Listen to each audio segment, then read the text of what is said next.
craft, you suck. What happened to the little bags? This is the one like bad thing that I do with food, is because my family loves this stupid shake and bake crap. And they don't give you the bags anymore. There used to be a little bag in there. For $3.50, you get 2 packets that are mostly breadcrumbs and spices. Screw you, Kraft.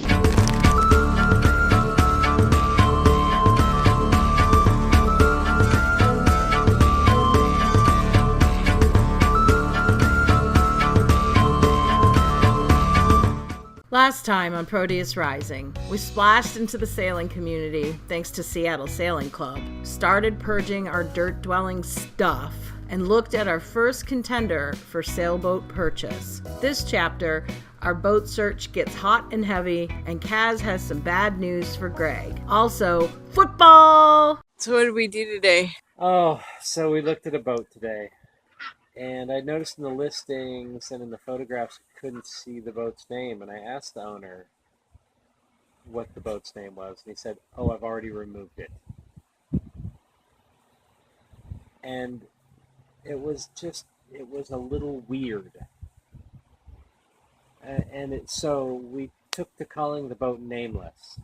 And poor Nameless, poor sad, nameless boat. She broke our hearts, but she's not right for us. No. All right, so we've been looking at boats, and a lot of questions come up about like, well, what are like the hidden things that I don't even know how to look for? You know, I don't want to get a survey done on every boat we're a little interested in, right? That would be tough. So one of the books that I stumbled across on the internet is Inspecting an Aging Sailboat by Don Casey. So thanks, Don Casey. It's got lots of pictures, which you all know I really like. How to check out the interior, what to look for in the sails and the rigging, and I'm really excited. Should help. Is there something else in the package? Oh, well, there it is. What is it? It's labels. For all my canning. Yeah. I wonder if we can can on the sailboat. Why not? No, probably not. We probably can. Yeah. Yeah. All right. September in Washington often means excellent weather. So we took advantage of the mild temperatures and extended summertime fun for just a little bit longer. Get a one-star hand-me-down for to try to fix up. Oh, and Kaz finished painting the house. Open up the window. I'm breathing in the last of September. I can feel the wind blow, and the late summer sky is like. Our weekend started happily with Friday Night Lights. Y'all get to see the Oh, get him, Tate! Watch a marching band play with the hardest moon coming up. And know that 15 minutes of fame must sing on a breaks us and breaks us, but we'll all be watching the TV the day that it comes. May we all know that nothing. Good morning. Having breakfast. Greg and I did a boat buying seminar class last night. Bottom line up front, BLUF, as we say in the military, is that the people who were giving the class, as always, because it was free, it's kind of like, oh, come visit our condo at this tropical location and stay for free, but you're going to have to sit through 2 hours of our little sales pitch. And it was kind of the same deal, but it was lots of good information. The difference between, doing it yourself, for sale by owner kind of thing, buyer and seller connecting together versus having a broker, a boat broker, And then also the model of buying your boat with the intent to be part of a charter co-op. And both of us woke up super overwhelmed this morning because we have kind of been looking at one model and hadn't really considered the whole kind of consignment of our boat, because we understand that with our son, our youngest son, being in college and doing this kind of traditional path to his independent life, that we have to kind of stay close in. But that wasn't a problem because we planned on getting our sea legs and doing some coastal cruising, some inward passages, staying close to the Pacific Northwest coast, and still being here and available for him. Greg would continue to work. I would continue to do gig economy stuff. The idea of maybe chartering our boat and having the boat being part of the business, the gig economy, if you will, that I do, is definitely a possibility for us. And it was something that we were unaware of, hadn't considered, and now we're looking at it pretty hard. Now, none of this is going to happen anytime soon, but it definitely is on the table. It is a possibility. Greg and I both have skills that the charter co-op could use. So I'm sitting here alone in the house, Tank's sleeping, and the dogs are sleeping, and Greg's at work, and I've got these boat ads in front of me. And I'm like, I could already be working with this guy and working forward to our dreams. But perfection is the enemy of good, or better is the enemy of good. And I'm going to sit on it a little while longer and think about it some more. But I'm curious as to what everybody else thinks. And hopefully, when this part of the video comes out to you guys, we're hoping to get closer to real time here very, very soon. But if you have any insight into that, if you have chartered your boat, if you have done this kind of consignment thing where your boat sits in a fleet and you get to use it to get your sea legs when you need to, while still having your landlubber life, which we need to have for at least through June or July of 2018, I really, and Greg really, would like to know what your experience was, especially if you're not a part of the organization we're eyeing right now. So if you've done this, but you don't live in Seattle or in the Pacific Northwest Salish Sea coast, because most of those people's feelers go out that far as well too. If you're down in Oregon, you're down in California, or hell, if you're in Delaware, New Jersey, or Texas, I don't know, Alabama, and you're doing this, we'd really love to hear from you, what your experience was, what things you've learned, what things you'd change, what things you love, etc. So tell us all about it. If you charter your boat, hit us up, leave a comment, PM us, email us at skipper@proteusrising.com. Thanks. After taking the boat buying class, we found a Pearson pilot house in Tacoma that we had to see.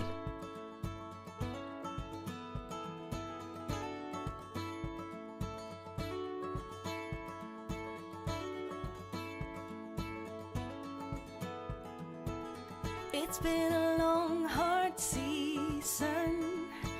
I'm feeling weary to my bones. I guess that's my reason I've packed my bags and now I'm gone. Somewhere between the sun and the deep blue sea. That's where you find me. Tender red, flat out on a beach bed. That's where you find me. Pelican's owner, Warren, was such a doll Are you kidding? and showed us every nook and cranny of this incredible vessel. My fishing skills in a little boat that I'll rent. Ain't got nothing but time to kill. No vacation's been more heaven sent. So anyway, so you're telling me the boat is too small and you want Gigantor as your first boat? No, I don't want Gigantor as my first boat, but I know that there's 35, 36, 37 footers out there that would give us a second berth. Or at least a galley that slept more than just one person. I don't know. You know, when we walked away that day, we didn't record our thoughts like No. we normally did because we were completely spazzed We were out. so overwhelmed. I personally, I had such a strong emotional connection to that boat, and You I was did. like, you know, and a lot of other things seemed to align as far as you know, like we read Captain Goodlander's book and Get Real, Get Gone People, right? And they talk about finding a boat that's owned by someone who's later in life who needs to sell it because of a medical issue or something like that. That's sort of the situation here, right? You know, Warren's family has changed, and it's clear that the boat was their summer vacation for more than a decade. So while his kids were growing up and having grandkids and everything, every summer they would go on the boat. And go explore the San Juans and so on. And now he can't really do that anymore. And It's kind of how we're at with our motorcycles. that's kind of how we are with our motorcycle, right? We're just, you know, things have changed. That just doesn't fit for him anymore, right? So that makes it a great opportunity for us. And I was really touched by the amount of loving care was apparent in Warren's maintenance. And you guys will probably understand why we're so smitten by this boat. It just has so many positives and so many features that, you know, I've looked around at other like boats that were designed by Bill Shaw, other Pearson yachts, and I don't see sort of the same kind of outside the box thinking that we said we were looking for, that boat definitely does have, right? Yes. I mean, we said that a smaller boat would be better, would be okay if it was cleverly built and cleverly designed. Yes. And this one certainly fits that bill. I agree that, like, you know, if one of our kids wants to go sailing with us, they'd have to sleep in the galley berth, which, you know, is, you know, right in the middle of the kitchen and the pilot house. So there's no privacy there for them. But if we're sailing, there's not a lot of privacy anyways. No, that's true. It's a sailboat. It's not a luxury liner. No. The other part of that is if we acquiesce and we say, yes, we're going to purchase this boat. Yes. That implies some resistance. Go on. There is resistance. Yes, there is resistance. Please continue. I'm not resisting buying a boat. Of course. Make that clear. I'm still on board for that completely. It's about this particular vessel. If we decide to go with this, if we decide we want to upgrade, like let's say we do our couple of years of coastal cruising and inside passage to Alaska and whatnot, and we decide, yes, if we're gonna head on down to the Galapagos and then onward to Australia and New Zealand like we plan, we're gonna want to take on crews. We're gonna want to have someone else with us, and insurance may actually require that. We don't know yet, but we have been warned that that is a possibility. Huh. And I don't know how easily a good fit person is going to raise their hand and say, yes, I'll go, and they have to sleep in the galley. So I don't know. Those are my concerns, those are my thoughts, and if we decide that after a couple of years we want to upgrade and we want to get a slightly larger vessel, how hard is that going to be? I mean, are we going to be stuck trying to sell a boat before we can buy a new one? And you know, I guess I don't know. Yeah. so those are kind of my thoughts today, having stepped back for more than 24 hours from actually looking at the boat. I still love her. I love the design. I'm not put off by some of the features that she doesn't have that we thought we wanted, like a regular stove. It has a wood stove with an oven. It's a diesel stove. Diesel stove, right? Excuse me. I meant diesel. I don't know why I said wood stove, because cooking on it is very much like cooking on our wood stove here.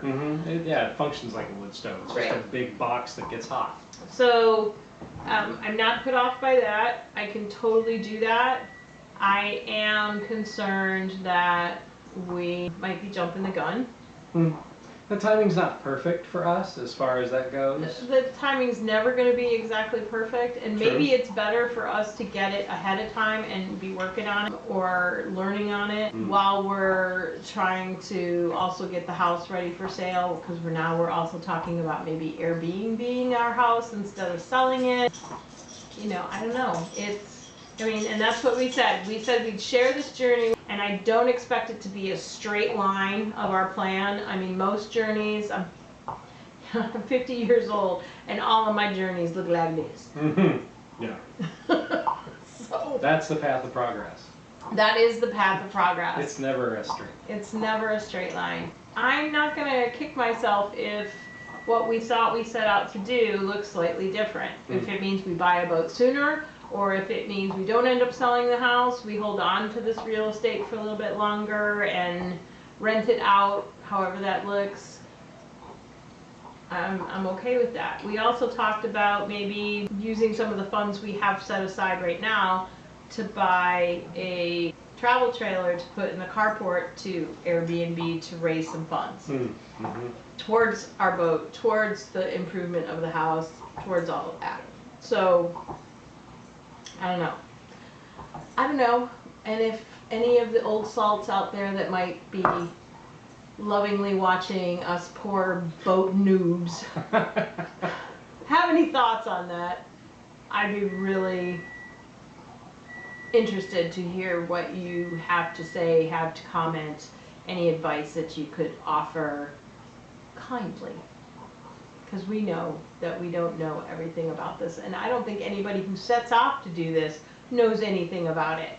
They just get it, get into it, and make the best of it, and we're okay with that process. I just want to make sure that, like we talked about earlier, that it's not, we wish we would have got the 4-door. Yeah. As opposed to the 2-door. Yes. Yeah. Greg's truck. We really wished that we had gotten the 4-door cab instead of the suicide doors. Yeah, the extended. We wish we'd gotten the whatever it is, the Super Crew instead of the extended cab. Right. You know. Tank's a little big to be sitting in the back seat. A little bit. Just a little bit.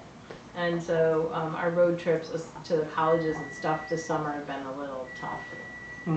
They could have been more comfortable if we got them fixed. Yeah. That said, at the same time, 90% of what we want that truck to do, it's perfect for. Yes. And there's just a few of these, little road trips where it would have been nicer to have something a little bigger.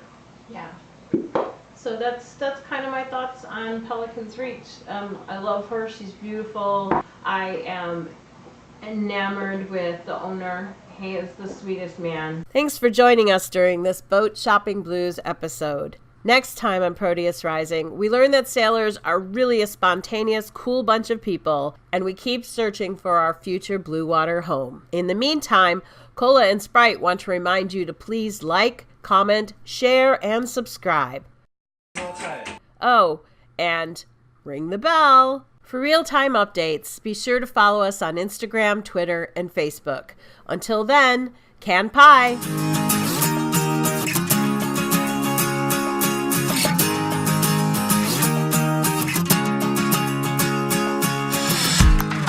Break it down to a second, a millionth of a dream. Go, go, go for the limit with the power of belief. Just soak it up like a